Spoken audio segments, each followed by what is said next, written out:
Well, if you're an Air Force Falcon fan, hopefully this isn't the only heartbreak that you're suffering on Valentine's Day. You certainly don't want the double whammy, but a final score of 4-1. The Canisius Griffins and Air Force Falcons split the weekend. Hi, everybody. Welcome back inside our broadcast booth at Cadet Ice Arena on Altitude Sports. For the post-game wrap-up, I'm Nick Gismondi alongside my partner, Ryan Kaufman.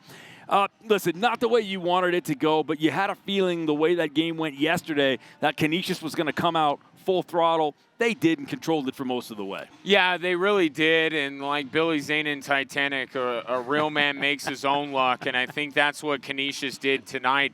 They outplayed Air Force for large stretches of the game, and they ended up getting some fortuitous bounces that tilted things in their direction. Let's take a look at the highlights for you. And by the way, there's plenty of room on that raft for poor Jack. We'll start it off in the first period. Air Force makes it 1-0 on the goal by Nate Horn from Costantino and Ron. Yeah, and Air Force historically very good when they get that early lead. Wasn't the case tonight, but it was a great way to start. And Nate Horn getting off of a mini schneid there with the goal. 20 minutes would end and the Falcons would lead, but very quickly in the second things turned badly. At 17:46, Hernandez from Lyons and Lovin to make it 1-1.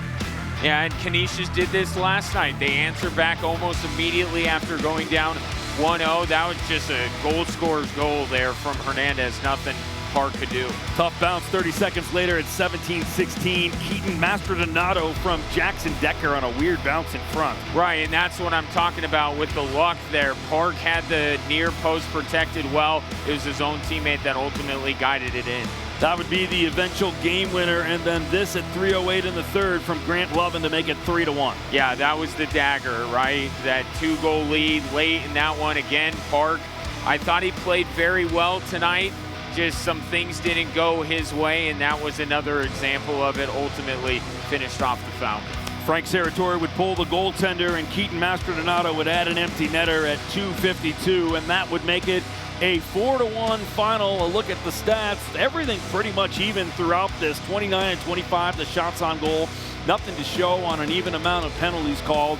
And the faceoffs ended up balancing themselves out pretty effectively as well. 33-31 in favor of Air Force, who has been good at the dot in all zones pretty much the last, well, all season, but really these last few weekends.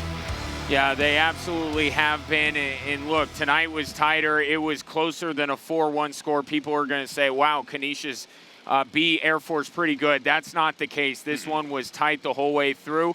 Canisius just got that extra bounce or two. Good performance by Austin Park, I thought, too. I wouldn't credit him for 2 of those goals. Absolutely. Yeah. He came in with the injury to Mason Balboa, and I thought he gave Air Force every opportunity to win both of these nights. Partner, pleasure as always. Thank you so much. Yeah, this was fun. Thanks. All right. Well, that is going to do it for us. Hopefully you enjoy the rest of your Valentine's evening. The final score tonight, Air Force 1, Canisius Golden Griffins 4. We'll be back Friday night, February 17th at 7 p.m. when your Air Force Falcons take on American International. This has been a presentation of Altitude Sports and Entertainment, your home for the Air Force Falcons.